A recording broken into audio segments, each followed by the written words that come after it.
Кейін урматтуу достор, мисал үчүн дагы башка этишти алып карай турган болсок, управлять деген сөз, мисал үчүн управлять, башкаруу деген, управлять деген этиштен кийинки келген сөз дагы творительный падежде болуш керек. Творительный падежде болуш керек дегени кандай түшүнөбүз? Бул сөздүн мааниси кандай? Мисал үчүн управлять деген сөздөн кийин мужской же средний роддогу сөз келе турган болсо, ом ем деген окончание коюлат. Ом ем деген окончание коюлат.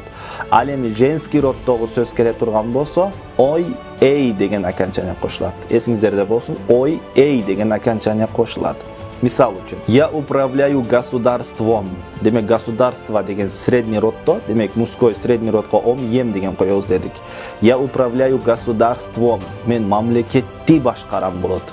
Мен мамлекетти башкарам болот. Мы управляем миром.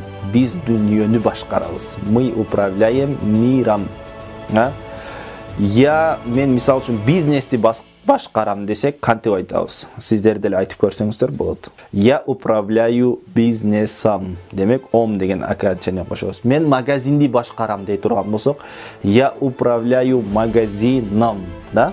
Я управляю магазином. Ом дейбиз. Демек, мужской роддогу сөздөр келе турган болсо, управляю, управляешь, управляем деген. Кыскасы, управлять деген этиштин ал өткөн чагы болобу, учур чагы болобу, же келер чагы болобу. Ушул сөздөн кийинки келген сөздөр эгер мужской роддо болсо, ом ем